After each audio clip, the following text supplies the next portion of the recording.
Welcome to the Focus on Why podcast. I'm Amy Rowlandson and I ask my guests one simple question. Why?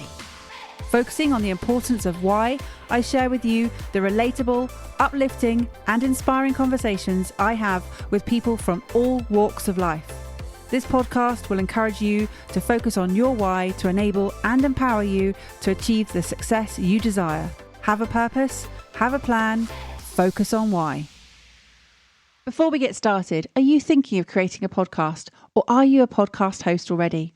As a podcast strategist, I can help you to launch or relaunch a purposeful and profitable podcast, which will inspire, entertain, and educate a global audience. Simply book in a one-to-one call with me right now via the Calendly link in the show notes, and together we'll focus on the purpose of your podcast.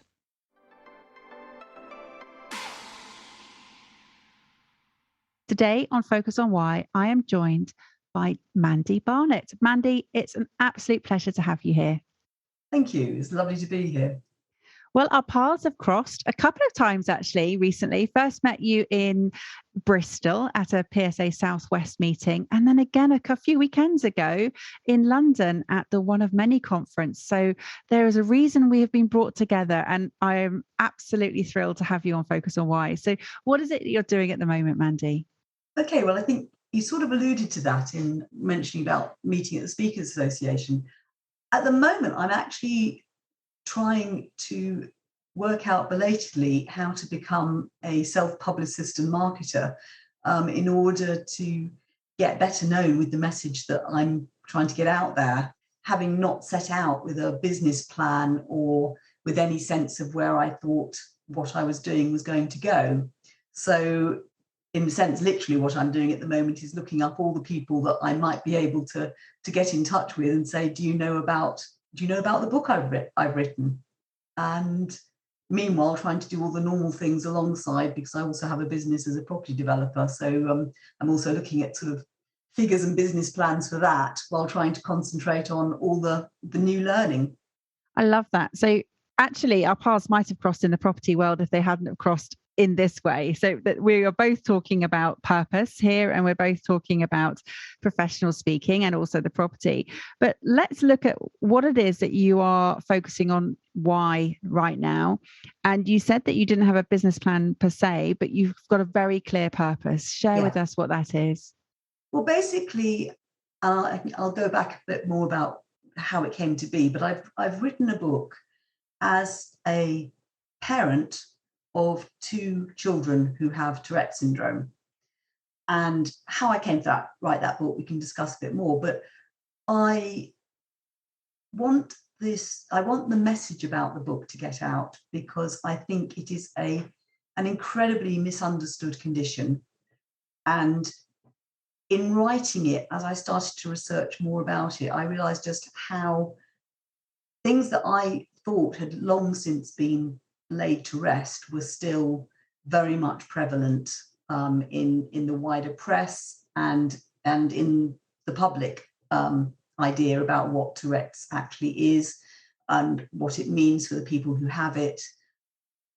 Writing this book started as a lockdown project. I wanted to do something productive, and I was thinking about what subject I could look at, coming from a non-fiction perspective, and I wanted to write some sort of guidebook for parents.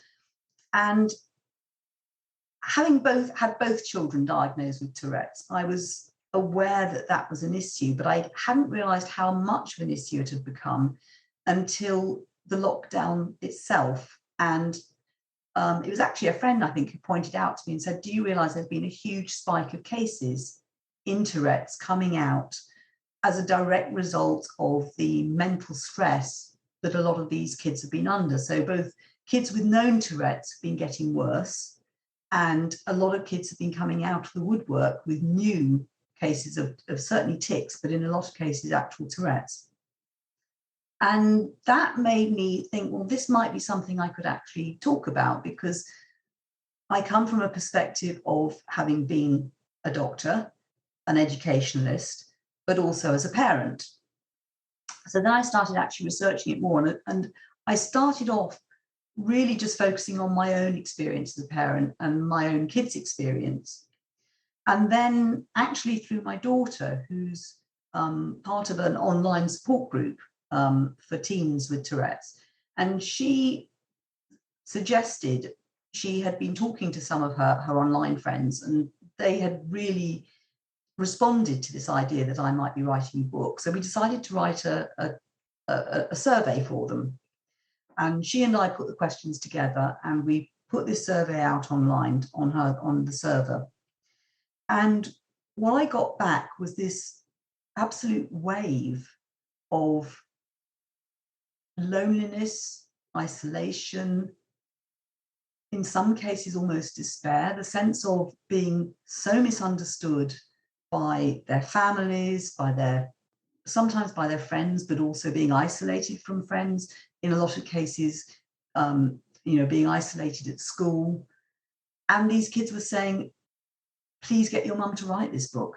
It's so important, because the only place that they felt understood and a community was in this online group. And I suddenly realized that I thought the way that we had dealt with it was kind of the normal, because we'd just dealt with it as it came along, and I'd found out a bit more about it and worked out the best way that we could help our kids. And it kind of came as a bit of a shock to me to realize that wasn't the case for all children, and that so many of these kids were really struggling. And also that when I did look into it, so much of what was out there in terms of the public domain was the most extreme versions. It was movies, it was documentaries, some of them very well done, but what they focused on was the most extreme cases. And the one that everybody knows about, which is people swearing and shouting. And I think what I realized through having had my own kids was that, first of all, that represented a very extreme end of the spectrum, but also that there was an awful lot more to Tourette's than just the tics. And that actually my kids' experience was that it was the associated conditions that caused them the most issues rather than the tics themselves. The tics could be troublesome, and we had to figure out ways to deal with them when they were troublesome. But one of the features of Tourette's is that the tics themselves change in individuals a lot over time. They can change almost daily, but certainly over weeks and months. So someone might have a very troublesome tic at one point, and then that tic can completely fade away. And in most kids with Tourette's, they tend to start developing them usually before the age of 10. They may not be recognized as tics, but that's usually when they start. And then they tend to peak during adolescence. And in most cases, as they reach the end of adolescence, they reach late teens and early 20s, the tics will gradually, in some cases, almost disappear altogether. They certainly can become much more manageable. So that, in a way, the peak years are between about 10 and 20. And why that is so important is because for those children, it's when they're forming their image of themselves, when they are developing their social relationships, when they are trying to develop their independence, and also when they are going through late primary and secondary school. And I think the thing that I became very aware of was how the lack of understanding of Tourette's in its wider context really could impact hugely on how these kids were supported at school and their educational attainment and their belief in what they could do. So that if they were not supported, if it was not recognised and they didn't get the appropriate support, they could end up, coming out at the end of the school system feeling totally freakish and without any sense of what they could do in life, and often having failed all their exams.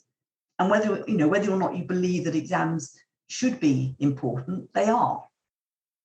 And I think coming from it as an educationalist, that was one of the things that struck me was the least addressed in any of the media reports. It was all about the impact in terms of kids being bullied, which obviously is very important, but it didn't look at what the educational aspects were in the actual teaching and learning context.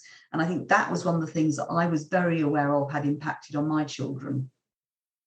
And it's interesting because you said that from your perspective, you were dealing it as with the different presentations of the Tourette syndrome as they were coming along. And you did have those different perspectives of being a parent, a doctor, and an educationalist.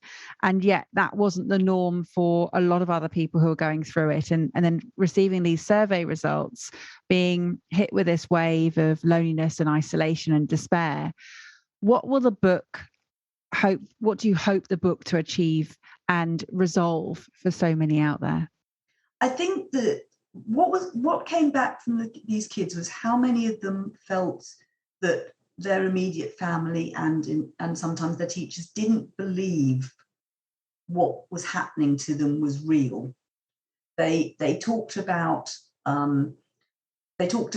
being accused of making it up, of faking it, or of making it more for attention seeking. At school, they were thought to be disruptive. They might be asked to leave the classroom because they were being noisy. The teachers wouldn't understand why they hadn't been able to concentrate, because either they were making a noise because they were ticking, or they were working so hard to suppress their tics they couldn't concentrate on their schoolwork. So that, either way, they came out of it badly.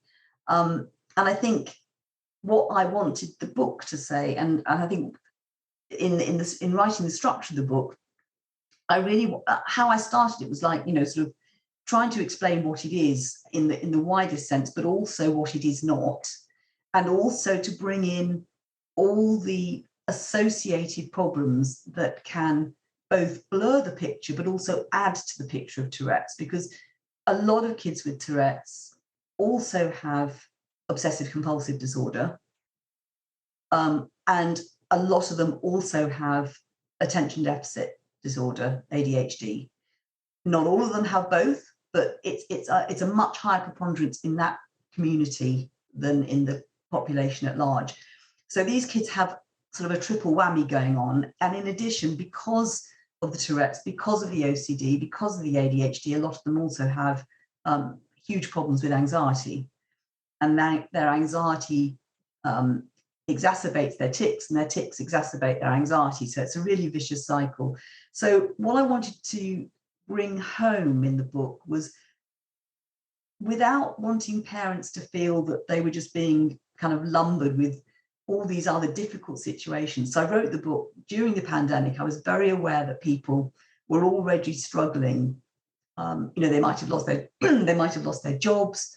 They might be trying to homeschool. There could be all sorts of stuff going on. They might have had a relationship breakdown and become a single parent. So it was trying to say, I'm not expecting you to become this perfect parent, but these are the things that, if you can understand this, and if you can approach some of these things with your child, then without having to necessarily do very much more, you could immeasurably improve your child's experience. And the first thing is acknowledging it at home and believe them. If they're, the one thing I wrote in chapter 2 was, believe that this is real. Your child is not making it up. They are not doing this for fun. It is not something that is voluntary. It is not under their control, even if what they do may seem a very coordinated movement, because a lot of the tics can appear very coordinated. Sometimes in young children, when they first start, it may not be obvious it's a tic. In our son's case, he started off with blinking his eye, and he was about 7 or 8. And we asked him what was wrong, because we could see him doing it, and he said it felt irritating. We actually thought he had conjunctivitis. He actually went and got eye drops, and then it didn't go away. And then we said, well, it still seems to be happening. And he said, well, it's not sore. I just feel I have to blink. It feels, and he was able to say it was more of an irritable feeling rather than irritated. And I think that's when we started to realize it wasn't something that was just in his eye. But it was only when he started having an arm flinging and also then started making little squeaking noises. So he had the first of his vocal tics and then a more obvious motor tic.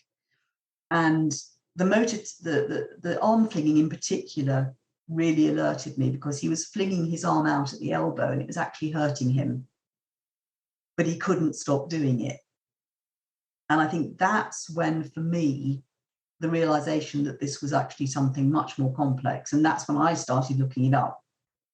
And I think with some of these kids, they might describe something like, they'll be at school and somebody will put something on their desk and they'll throw it. And it looks like, they're being silly or they're trying to attract attention. And people don't realize that the actual throwing is a tic. So it was getting them to realize that. It was trying to say to parents, actually, first of all, you need to recognize this, but also you need to start early to try and get a label. And although you might not want your child to have a label, it's absolutely fundamental to them getting help later on. And one of the problems in the UK especially is that, although in fact it's probably worldwide, is that it takes a very long time to get these kids diagnosed, simply because of the lack of people out there who are actually properly trained and qualified to assess them. But in the meantime, even while it might take you years to get your child diagnosed, you can still start putting in place the things that will help them. That's both at home and also, and especially in the education system.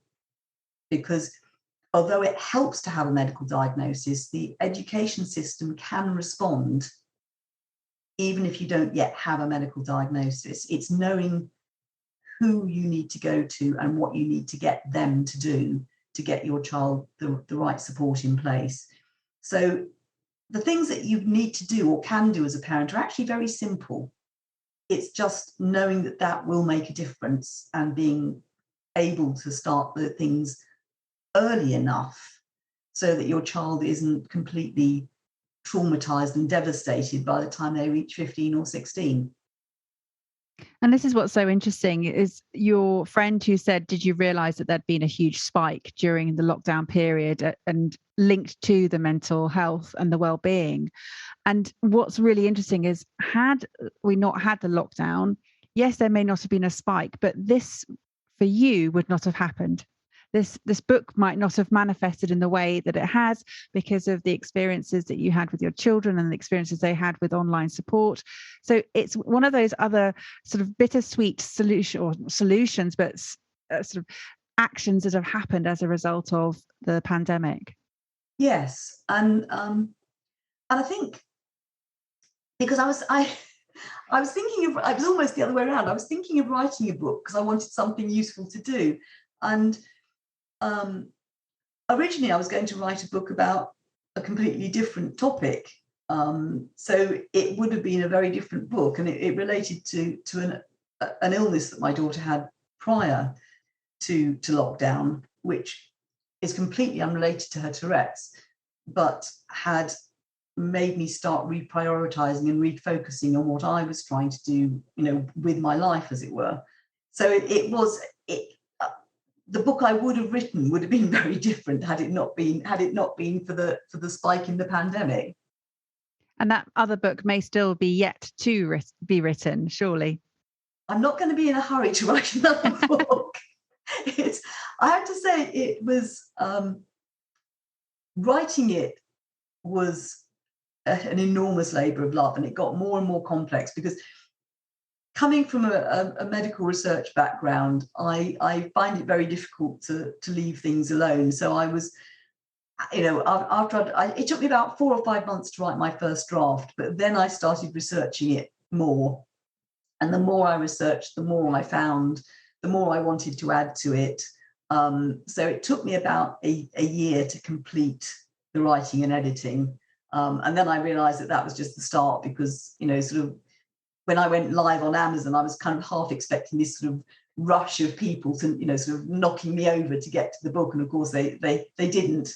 So it's like, okay, well, now I actually need to, if I want people to read this, and I do, because I think it's incredibly important. And one of the things that I did do was I sort of went out through the Tourette's community. So I have got various Touretters influencers who are kind of looking at promoting it. And I also got in touch with Tourette's Action very early on, who are the national UK charity, because I wanted to be able to donate a percentage of my royalties to them, because I think what they have done is phenomenal in terms of just partly producing awareness, but also in terms of really patient-driven, practical research that has the potential to make an enormous benefit. Because I think one of the things is that a lot of the early focus, I mean, when I was looking through trying to research it, a lot of the focus was very much on the causes of Tourette's, the genetic influences of Tourette's, and describing all the difficulties it causes, which in some people can be enormous. I mean, it can be very debilitating. But what it didn't do was look at all the ways in which it could positively add to people's lives. And I think one of the things that through Tourette's Action and through some of the people who are out there now on the internet, and through people who are not necessarily working to promote Tourette's, but are simply working in their own fields, but happen to have Tourette's, it's coming out more and more that actually not only does it not have to define you, but it can be a positive part of who you are. And a lot of Touretters are now saying, actually, it's up to the rest of the world to adapt to us, not the other way around. We bring amazing qualities of creativity and ability. And actually, it's time for people to recognize that side of it and not just assume that we are in some way diminished. So, Mandy, you haven't mentioned the title of the book yet. Well, the title of the book very much comes from my thoughts about the misconception. And it's basically what it's called is It's Not All About Swearing. And then the subtitle is A Practical Guide to Tourette Syndrome for Parents in a Post-Pandemic World, because I think the pandemic has changed the world for Tourette's and also for perceptions of about mental health globally. And also because I think one of the things the pandemic has done is it forced people to look at different ways of working, both in work and educationally. And one of the things for a lot of kids with Tourette's is getting more support in school. And I think having that focus on actually how are we supporting children to learn has also been catalyzed by the pandemic. So I'm hoping that by putting my book in a time context, it may also hopefully mark some sort of watershed in the way that people think about it. Absolutely. And it's not all about swearing. And you've made that perfectly clear that there are lots of other complex conditions that are related to this. And it's not just that. And you're allaying or putting to bed those sort of warped ideas that people have. And you said particularly in the media and sort of online. What's the mission, Mandy? What's the dream that you want to achieve? I think at a personal level, I'm not setting out to do anything mega. I'm not a coach. I don't have a business, as I alluded to. I left medicine in 2015, and I very much wanted to sort of sail off into the sunset. So this kind of came out of left field, really. But what I suppose, if I have a mission, it is that I want other children to be able to count on the people around them to support them. I want them to know that those people understand what is happening to and for them, and to support them so that they don't have to go through some of the very sad things that I've heard about from some of these other kids. I don't want those kids to ever have to experience those things. And I want them to be able to be in a society that acknowledges not only that they can't help the things that might seem odd, but that also they bring something often very special and often very unique talents to the world and to society. I suppose I just like to be part of that wave that is just as a more inclusive society in the widest sense, which is a bit vague, I suppose. But I think that's where I'm coming from. I going back to the fact that I thought what we did with our children was just the way everybody did it, and then realizing that they didn't, and realizing that some of these kids do struggle enormously. I want that to change. I want those kids to grow up knowing that they can do what they want to do, knowing that their lives are not defined by their Tourette's.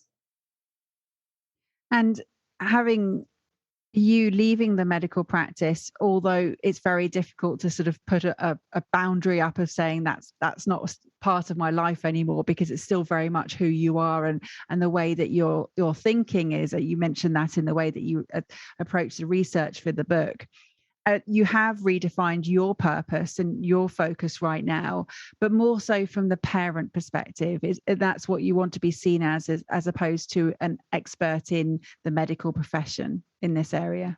Yes, because I think one of the points that I'm very clear about at the beginning of the book is I am not a specialist in Tourette's. I am not a children's teacher, and I'm not a children's therapist.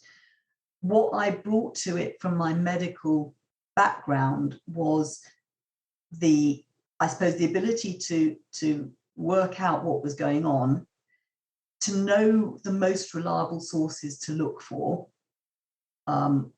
and to approach it as a problem-solving exercise. I think that was what I brought from it. So I think I suppose what I also wanted people to understand was that the book itself is written very much from a parental perspective, but I wanted to make it very clearly evidence-based. That's where my medical background and my education background came in. I wanted to make sure that anybody reading it knows that I don't say anything that I can't stand by and cite work that has been done to underpin it. I'm expressing my opinion of the anecdotes of our family, but the book is written very much with the evidence in mind, and that was very important to me, because I think there is potential for a lot of rubbish out there, and I want people to be able to rely on this as a real guidebook, not just not just a mummy memoir. Yeah, and you mentioned that you wanted to sort of hang up your boots of your medical profession and sell into the sunset. That clearly is not happening. That clearly is is not going to be on the cards for a while. And you're also got your property portfolio that you're working on as well, and doing property development. So it's interesting. There doesn't seem to be a down or off switch for you, Mandy. No, I'm not very good at that. I think I think I was one of the things I was looking at was what are my high level values, and I've got it written on my notice board, and the ones I've got written down are integrity, growth, love, health, and fairness. And the only thing I think that's changed around a little bit is health has become top, because my daughter was actually very ill a couple of years ago, and that reshaped a lot for me. But I think otherwise top of my list is both growth, learning, and integrity and fairness. And I think my drive when I was in medicine was very much both the learning side, but also the fairness. I mean, I was less interested in the science of it. What I was interested in was trying to achieve the best outcomes for people, whatever that might be in their particular circumstance. And I think that's what always drove me. I mean, from the very moment when I started medicine, because I was in a cohort that started way back. I was the first intake after the Sex Discrimination Act. I was the first group of medical students where we were 52% women in my year, as opposed to having a quota of 30%, which sounds ridiculous now, but that's actually what was normal. And so for me, it's always been about how can I make that difference to the people, whether that's people in front of me or in the wider context. And my focus in my medical career was on communication. It was on improving the doctor-patient relationship. It was on improving team working. The medicine was almost a byproduct. It was the way I kind of got into the system in a way. So I think to that extent, that's the bit I've never been able to let go of. And since I left medicine, I burnt out in my actual medical career, but I've never left that. First of all, that need to carry on learning. The idea of, although I quite like the idea of growing vegetables, the idea of retiring to my vegetable patch just was never going to be on. And it's also about achieving something in terms of fairness and equity. I'm very aware that I am incredibly fortunate in that both that I was able to follow the career path that I wanted, that I grew up at a time when a university education was free, that I grew up at a time when as a junior doctor I could buy my own flat as a single woman on a single woman's salary.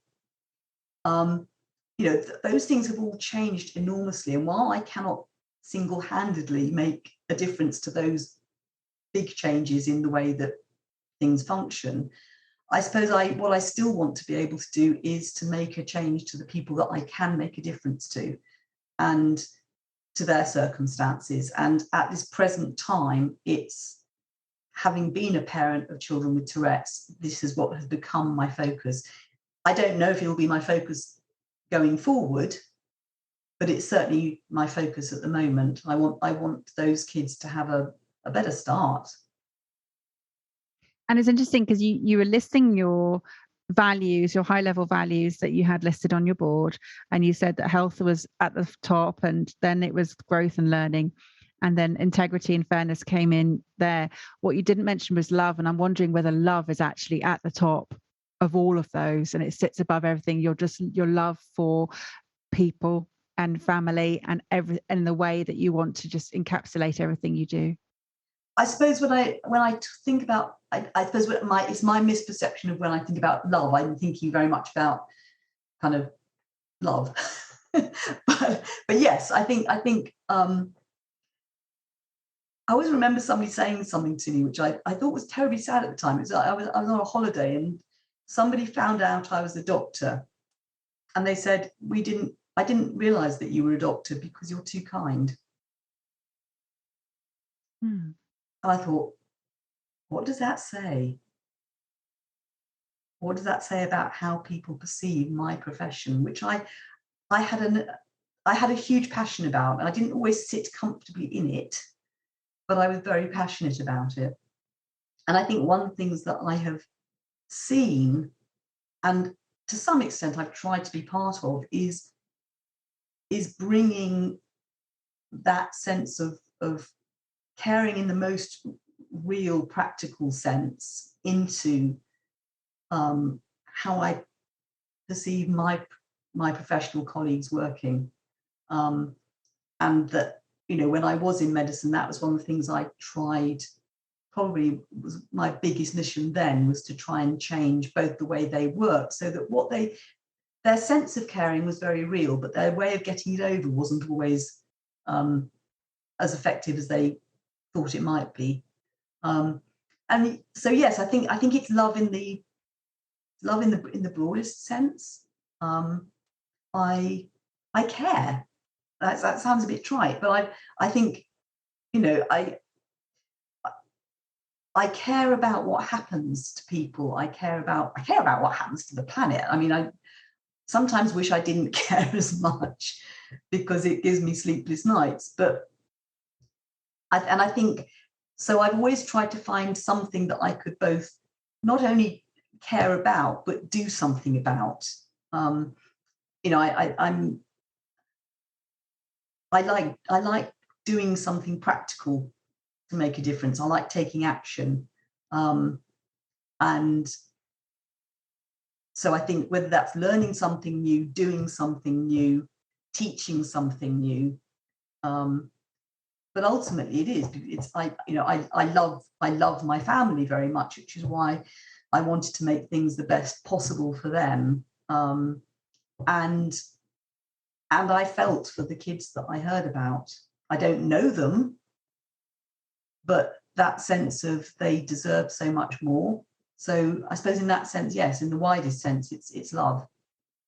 Yeah, I love that. And when that comment was made about you're too kind to be a doctor, and I'm wondering whether the perception was meant in the sense that to be a doctor you have to be a little bit more remote because you can't let all your emotions out because you have to focus on what's needed. So it's not that you're not kind and not that doctors aren't kind, it's just that they are not able to show that emotion particularly all the time because of the work that they're involved in.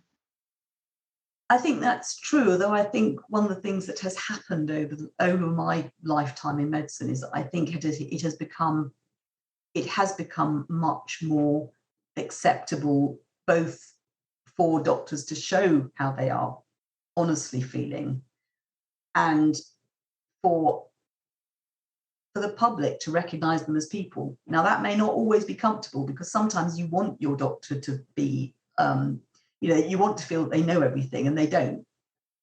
But I think it has become much more acceptable.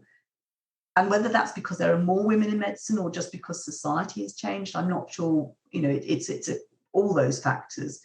But I think one of the things that I've felt is that in order to do that, in order to allow your doctors to be people, you also have to be able to support them. And I think one of the things that I burnt out in 2014.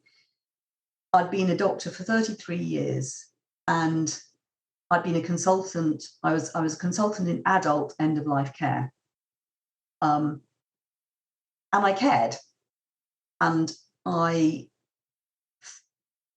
always felt at a personal level because I felt to do my job effectively, which was relating to families and patients in a very, very difficult stage of their lives, I had to be able to care and I had to be able to convey that to them. But it also was the reason why I burnt out. Not because of the patients, but because of the practical difficulty of being able to do the job well, which became more and more of an issue the more funding became constrained or directed, so that I could no longer just have the influence that patients thought I had. And I got to a point where I realized that I was starting to stop caring because it was the only way I could protect myself. And I thought, if I get to a point where I stop caring, then I can no longer do my job. And I would actually rather go while people say, isn't it a shame she left? And not, isn't she going to leave? And I saw that happen to other colleagues who carried on, and actually people just wish they'd gone. And I wanted to go at the point where people say, we're so sorry that you're going. And I can see how it would have been in huge conflict with your values because of the integrity and the fairness and the way that you wanted to treat people you weren't able to in your manner you wanted to. So Oh, Mandy, wow, what a conversation. There's so many different ways I'd love to continue this conversation, but we've come to our end here. So thank you for sharing your why. How could people get in contact with you? What's the best way for them to reach out to you and to find your book? Okay. Well, the book is out on Amazon. It's in paperback and Kindle form. It's published through my own publishing company called Compton Gray Books. I'm not a great social media person, but I am on. I'm on LinkedIn. I have an email which I think will be available to people looking who've gone onto the podcast. I have an Instagram account which I'm trying to work out how to use a bit more, and probably the easiest thing is for people to email me or contacting me via LinkedIn. I'm in the process of trying to set up a Facebook page for the book, but I haven't got very far with it. Perfect. Well, all those links will be made available in the show notes. And if you're listening to this later down the line, we'll add in your extra Facebook page link as well. Mandy, it has been an absolute pleasure, and I'm looking forward to spending more time with you over the next year because we're both enrolled in a program together. So that's going to be fantastic. And watching your journey and see the way that you are going to be championing your mission is going to be fantastic. So really looking forward to being alongside you there. Have you got some final words for the audience, please, Mandy? I think just going back to the whole point of the book, Tourette's, it's a lot more common than you think. It doesn't have to define you. It can be positively creative, but you, or if it's your child, you need to have the support in place to be able to achieve those things. So if you haven't got it, find it, believe your child, and support them.